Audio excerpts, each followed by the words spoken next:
till now we have carried out the analysis of symmetric planar waveguides, where the high index region is sandwiched between two lower index regions of same refractive index. Now, in this lecture we will extend the analysis to asymmetric planar waveguide. Asymmetric planar waveguides are more practical waveguides. So, we will extend this analysis to asymmetric planar waveguides and see how the waveguidance is done in these kind of waveguides. So, what is an asymmetric planar waveguide? You for example, take a glass substrate of refractive index Ns and you deposit a film of refractive index Nf of thickness d. This film can be, for example, of a polymer material. The refractive index Nf is higher than the refractive index Ns, and then it is surrounded by air. So, air works as cover. Also, you can put a cover of polymer material itself of refractive index Nc, where Nc is smaller than Ns and Ns is smaller than Nf. So, this kind of waveguide we can see that it has asymmetric structure because Ns is not equal to Nc here. If I look at the refractive index profile of this waveguide, then this is the substrate, an example is glass, this is the guiding film, the example is polymer, and this is the cover region, which can be air or another polymer of lower refractive index.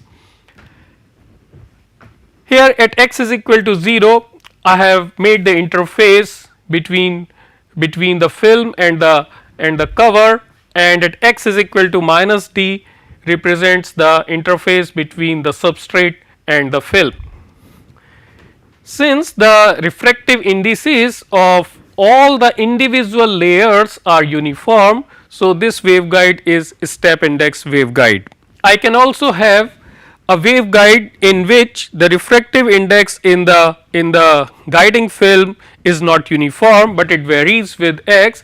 So, how I can make this waveguide? Well, I take a substrate of material glass and then I diffuse certain ions into this, okay, over a certain distance. So, I will have a diffusion profile. For example, I can diffuse silver ions into glass and that will change the refractive index of the material near the surface.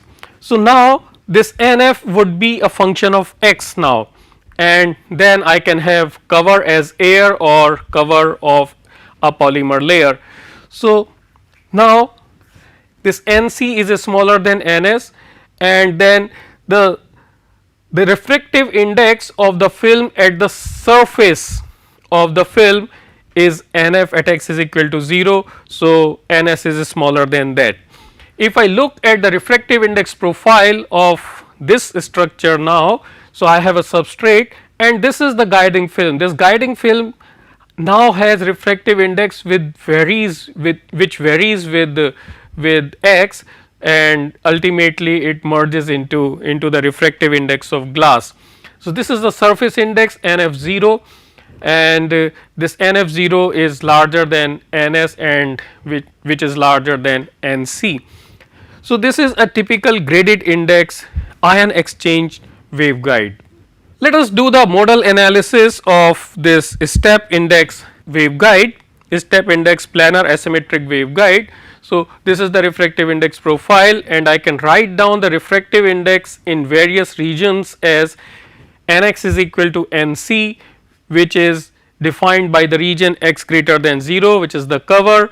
Then in the region minus d less than x less than 0, the refractive index is Nf, which is the film region, and for x is smaller than minus d, which represents the substrate region, the refractive index is Ns. Now, the modes of this waveguide are here guided modes whose refractive indices lie between Ns and Nf. So, these are some representative guided modes, and for beta over k naught is smaller than Ns, the field would radiate out in the substrate region, and for beta over k naught smaller than NC, the field would radiate out in the cover region as well. So in this region you will have radiation modes. We are interested in the guided modes of this structure, which are defined in this range, and let us first do the TE mode analysis of the waveguide. And as I can see that the refractive index variation is in x direction and I am considering propagation in z direction. So, the non vanishing components corresponding to TE modes are Ey, Hx and Hz. I know from my previous analysis that the wave equation satisfied by TE modes of such a waveguide is given by d2 Ey over dx square plus k naught square n square of x minus beta square Ey is equal to 0. So, the procedure is again the same. I write down this equation in all the three regions. I write down the solutions of these three equations and then apply boundary conditions to match the solutions. So, this is the equation in cover region x greater than 0, which is d2 Ey over dx square minus beta square minus k naught square nc square Ey is equal to 0, because in this region nx is equal to nc, and I have taken minus sign outside and represented it in this form because beta over k naught is greater than nc, so that this quantity is positive for guided modes. In the film region, which is defined by minus d is less than x is less than 0, the equation becomes d2 Ey over dx square plus k naught square n f square minus beta square Ey is equal to 0. Again, for guided modes, this quantity in the square brackets is positive. In the substrate region defined by x less than minus d, the equation is d2 Ey over dx square minus beta square minus k naught square ns square Ey is equal to 0, and again for guided modes this quantity is positive. So, now I can represent this as gamma c square, this as kappa f square and this as gamma s square, and then find out what are the solutions of these three equations. So, these are the three equations now, where gamma c square is equal to beta square minus k naught square n c square, kappa f square is k naught square n f square minus beta square, and gamma s square is beta square minus k naught square n s square. So, what are the solutions? The solution of this differential equation is a e to the power minus gamma c x and e to the power plus gamma cx, and as you know that we are interested in guided modes. So, we cannot have exponentially amplifying solution. So, I am only considering the exponentially decaying solutions in cover regions and substrate region. Now, in the film, this equation will give you the oscillatory solutions, which I write as b e to the power I kappa f x plus c e to the power minus I kappa f x, and in the substrate region it is d e to the power gamma s x, because x is smaller than minus d. So, it is negative. So, this again gives you exponentially decaying solutions.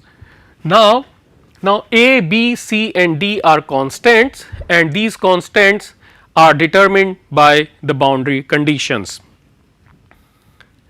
So, let us apply boundary conditions and obtain relationships between a, b, c, d and obtain the eigenvalue equation or characteristic equation, which is satisfied by the propagation constants of the guided modes. So, these are the solutions in different regions, in substrate, in the film and in the cover. And what are the boundary conditions? Boundary conditions are again the tangential components of E and H are continuous and the tangential components here are E y and H z. So, they give me that E y and d E y over d x, because H z is related to E y as d E y over d x. So, they are continuous at the interfaces x is equal to 0 and at x is equal to minus d. So, let us apply these boundary conditions. So, if I look at the continuity of E y at x is equal to 0, so I apply it here. So, if I approach from the film and if I approach from the cover towards x is equal to 0, so I will get b plus c is equal to a. Now, continuity of E y at x is equal to minus d, which is the substrate film interface. This gives me b e to the power x is equal to minus d. So, b e to the power minus I kappa f d plus c e to the power I kappa f d is equal to d e to the power minus gamma s d. Now, let us see the continuity of the derivatives at x is equal to 0 and at x is equal to minus d. So, E y prime at x is equal to 0 gives me I kappa f b minus I kappa f c is equal to minus gamma c a, and continuity of E y prime at x is equal to minus d interface gives me I kappa f b e to the power minus I kappa f d minus I kappa f c e to the power I kappa f d is equal to gamma s d e to the power minus gamma s d. So, I have now 4 equations relating these 4 constants a, b, c and d, and by mathematical manipulation of these 4 equations I can do 2 things. One is obtain b, c and d in terms of a, and then eliminating a, b, c, d altogether and form a transcendental equation in beta, which is also known as eigenvalue equation or characteristic equation. So, that equation comes out to be tan kappa f d is equal to gamma s over kappa f plus gamma c over kappa f divided by 1 minus gamma c over kappa f times gamma c over kappa f. So, this is the equation which is satisfied by beta, because the only unknown here is beta. Beta appears in kappa f, gamma s and gamma c. So, if I solve this equation,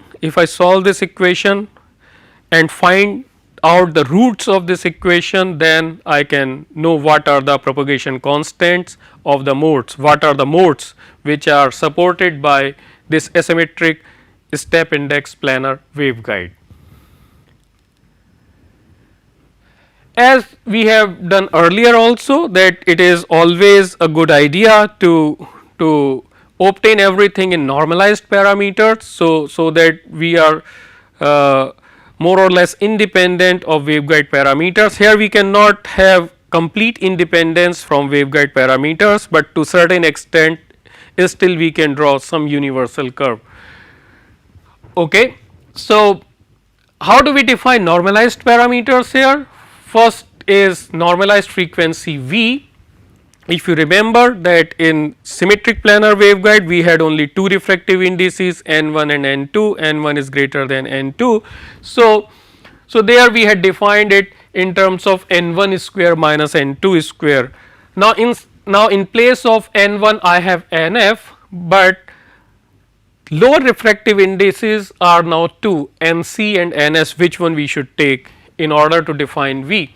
So, it is very simple to choose, because ns defines the cutoff of guided modes. So, I should choose ns, because as soon as the effective index of a mode falls below ns, it is no more guided. So, I choose ns to define the normalized frequency V here, and similarly for defining the normalized propagation constant B, I choose ns. So, B is defined as beta over k naught square minus ns square over nf square minus ns square. There is another parameter here in this structure which which tells you how asymmetric this waveguide is. The asymmetry in the structure is introduced by the different values of Ns and Nc. So, what is the difference between Ns and Nc? So, that is defined by asymmetry parameter A, which is given as Ns square minus Nc square divided by Nf square minus Ns square. So, now I have here 3 normalized parameters in place, and now I can represent my transcendental equation or eigenvalue equation in terms of these normalized parameters. If you remember that in the transcendental equation, the three terms appear, which are kappa f, gamma s and gamma c, which contain beta. So, now I will have to represent these kappa f, gamma s and gamma c in terms of V, B and A, and we can see that kappa f square is given by k naught square n f square minus beta square, gamma s square is given by beta square minus k naught square and s square, and gamma c square is given by beta square minus k naught square and c square. So, keeping these in mind and looking at the expressions here, I would now try to obtain kappa f, gamma c and gamma s in terms of V, B and A. So, let us first try for kappa f. Kappa f has k naught square n f square minus beta square, and I can see that if I do 1 minus b, then I can obtain this k naught square n f square minus beta square in the numerator of this. So, b is given by this. So, if I do 1 minus b, it becomes k naught square n f square minus beta square divided by k naught square n f square minus n s square, and 2 pi over lambda naught is k naught. So, if I multiply here by d by 2 and d by 2, then I can have kappa f square here, or I have kappa f square directly here, and this is nothing but v square divided by d by 2 square. So, this becomes kappa f d by 2 whole square divided by v square. So, this gives me kappa f d by 2, kappa f d by 2 is equal to v times square root of 1 minus b. If I look at gamma s square is beta square minus k naught square n s square. So, it is directly appearing here, beta square minus k naught square n s square divided by k naught square, this thing. So, this will immediately give me gamma s d by 2 is equal to v times square root of b. What about now gamma c square, which is defined as beta square minus k naught square n c square. So, I can see from here that if I do b plus a, then I can obtain gamma c square in the numerator. So, I do b plus a. So, it becomes beta square minus k naught square n c square divided by this. So, which is gamma c square over v square divided by d by 2 whole square, and this gives me gamma c d by 2 is equal to v times square root of b plus a. So, in this way I have now obtained kappa f, gamma c and gamma s in terms of v, b and a. So, I can now represent my eigenvalue equation in normalized parameters. So, this equation simply becomes tan 2 v square root of 1 minus b is equal to square root of b divided by 1 minus b, which is coming from gamma s term, plus b plus a divided by 1 minus b square root, which is coming from the cover term gamma c term, divided by 1 minus square root of b divided by 1 minus b and square root of b plus a divided by 1 minus b. And of course, since b is equal to beta square over k naught square minus ns square divided by nf square minus ns square, and for cutoff beta over k naught is equal to ns, or for guided modes beta over k naught lies between ns and nf. So, b would lie as usual between 0 and 1. So, I solve this equation for a given value of v. V is, if you remember, v is defined as 2 pi over lambda naught times d by 2 times square root of nf square minus ns square. So, this v contains all the waveguide parameters and the wavelength. So, for a given waveguide and wavelength I have v, and for that value of v I can solve this equation to obtain the normalized propagation constant b. What are the cutoffs? Cutoffs are defined by beta is equal to k naught ns or b is equal to 0. So, if I put it there, then the cutoff equation becomes tan 2 Vc is equal to square root of a, or cutoff for TE mode, mth TE mode is now given by Vcm is equal to m pi by 2 plus half tan inverse square root of a. You can see here that the cutoff of even TE0 mode is finite. So, in a particular range of V which is defined by V less than half tan inverse square root of a, even the TE0 mode is not guided. This is the difference as compared to the symmetric planar waveguide. In symmetric planar waveguide, T0 mode has 0 cutoff. So, T0 mode was always guided, but here it is not the case. Now, let us solve this equation, the characteristic equation or eigenvalue equation for different values of V, and plot the roots as obtained as a function of V. So, here I have plotted the roots for both the cases. A is equal to 0, which represents the symmetric planar waveguide, and then for a very high value of A, which is 40 for asymmetric planar waveguide.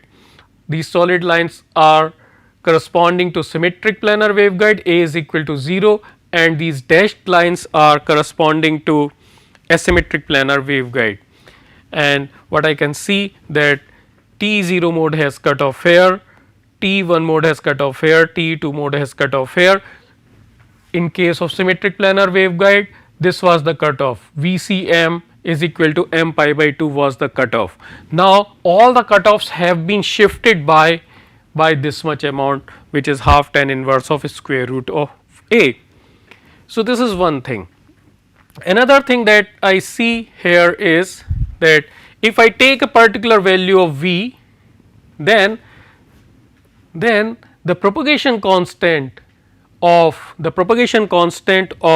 mode is now smaller than the propagation constant of the corresponding symmetric waveguide mode, and it is understandable that because asymmetry is introduced by introducing the cover region. So, this is the, if this is the symmetric waveguide, okay, this is the symmetric waveguide. So, this is NS, this is NF, this is again the level NS, but now in asymmetric planar waveguide I have NC. So, I am reducing the refractive index in the cover region. So, the effect is to pull down the effective indices of the modes towards lower side. So, that we can see from here itself that the propagation constants of asymmetric planar waveguides are smaller than those corresponding to symmetric planar waveguide. Let us look at modal fields. So, these are the modal fields of TE0, TE1 and TE2 mode of a typical asymmetric planar waveguide. So, I can see that the modal fields are asymmetric, and you can see that the penetration depth is more in the substrate and less in the cover, which is understandable, because here at this interface the index contrast is smaller as compared to the index contrast at this interface. Okay. So, the field extends more into the substrate region as compared to in the cover region. How many modes are supported? If you go back to symmetric planar waveguide, the number of modes are the integer which is closest to but greater than v over pi by 2, but now all the cutoffs are shifted by this much amount. So, the number of modes would now be v minus half tan inverse square root of a divided by pi by 2. So, you obtain this number and find out the integer closest to but greater than this number. What are the cutoff wavelengths of various modes, and if I change the wavelength, how the number of modes would change? So, I can see from here that the cutoff wavelength for mth TE mode would be given by lambda Cm is equal to 2 pi over Vcm d by 2 square root of nf square minus ns square, which comes directly from the definition of normalized frequency V. So, I can write that down also, which we will quite often use. V is equal to 2 pi over lambda naught times d by 2 times square root of n f square minus n s square. So, from here I get these cutoff wavelengths. Now, if I find out the cutoff wavelengths corresponding to various modes, then I see that for TE0 mode the cutoff wavelength is 1.7187 for these parameters of waveguide, and for TE1 mode it is 0.4914 and for TE2 mode it is 0.2867. So, if I start from a longer wavelength, let us say 2 micrometer, then until I cross this TE0 mode is not guided. Okay. So, from here to here there is no mode guided by the structure, and as soon as I cross this, go below this wavelength, then TE0 mode starts appearing. Okay. And TE0 mode would be guided now for all the wavelengths smaller than this. If I further reduce the wavelength, and as soon as I go below 0.49 micrometer, TE1 mode starts appearing, and below this wavelength I will have both TE0 and TE1 and so on. So, this is how the waveguide would guide different modes if I change the wavelength. How the thickness affects the guided modes. So, from here I can find out the cutoff thickness of mth TE mode from here itself. Okay. So, if I find out d in terms of V now and put the cutoff of various modes in terms of V, then I can find out the cutoff thickness. Okay. So, if I have 0 thickness, it means no waveguide, no mode. Okay. If I start increasing the thickness, then up to 0.58 micron there is no mode guided, because TE0 mode has finite cutoff, and as soon as I cross this, then TE0 mode starts appearing, and when I cross 2.03 micron, then TE1 mode starts appearing, and so on. So, as I increase the waveguide thickness, the number of modes start increasing. I should have the label here which is d in micron. So, the label here is d in micron. Let us work out an example. Let us consider a dielectric step index asymmetric planar waveguide with film index NF is equal to 1.5, substrate index Ns is equal to 1.48 and cover index Nc is equal to 1, and let us take the thickness of the waveguide to be 4 micrometer. Let me first calculate the number of modes supported by this waveguide at wavelength lambda naught is equal to 0.5 micrometer. In order to calculate that, I will have to first calculate the asymmetry parameter A and then the normalized frequency V. So, let us first calculate A. A is given by Ns square minus Nc square divided by Nf square minus Ns square, and it comes out to be 19.97.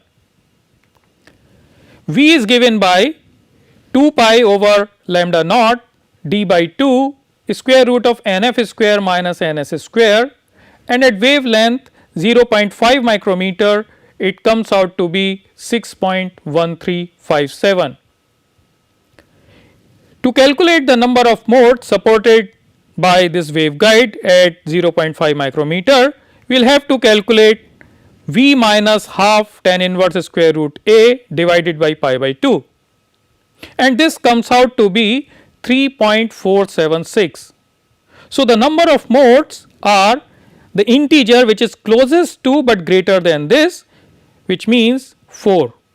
So, this waveguide supports 4 modes.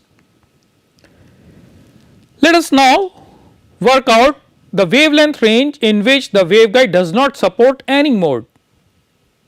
We know that m is equal to 0 if V is less than half tan inverse square root A, or 2 pi over lambda naught times d by 2 square root of Nf square minus Ns square is less than half tan inverse square root A, or correspondingly lambda naught is greater than 2 pi d times square root of Nf square minus Ns square divided by tan inverse square root A.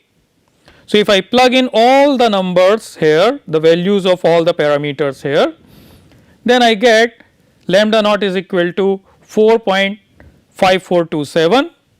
So, beyond this wavelength 4.5427 micrometer, this waveguide will have the V parameter which is less than half tan inverse square root A, and hence it will not support any mode. The next is cutoff wavelength of TE2 mode. We know the cutoff wavelength of mth TE mode is given by m pi by 2 plus half tan inverse square root A. So, if I calculate it for TE2 mode, then this cutoff normalized frequency is given by pi plus half tan inverse square root A, and it comes out to be 3.8169. From here I can find out what is the corresponding wavelength. If I do that, then I find out that lambda c is 0.8038 micrometer. The next is to find out the range of D so that only TE0 and TE1 modes are guided at lambda naught is equal to 1 micrometer. So, if I look at V line, then I see that if the normalized frequency lies between 0 and Vc0, then there is no mode guided, where Vc0 is the cutoff normalized frequency of TE0 mode. If Vc1 is the cutoff normalized frequency of TE1, and similarly this is for TE2 and this is for TE3, then I know that if the value of V lies somewhere here, then only TE0 mode would be supported. If the value of V lies somewhere here, then TE0 and TE1 mode would be supported.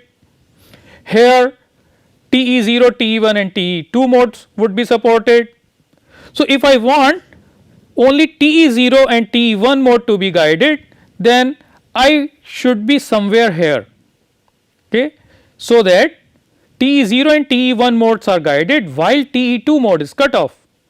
So, the value of V should lie between Vc1 and Vc2, and I know Vcm is given by this. So, I can calculate from here the values of VC1 and VC2, which come out to be like this. From these values of Vc, I can find out the value of D corresponding to lambda naught is equal to 1 micrometer, because I know that DCm, that is the corresponding cutoff thickness of mth mode, is given by VCm lambda naught divided by pi square root of nf square minus ns square. So, this gives me the range for D as 2.93 micrometer to 4.98 micrometer. So, in this range of D only T0 and T1 modes are guided. So, this is all in this lecture. In the next lecture, we will extend the analysis to TM modes. Thank you.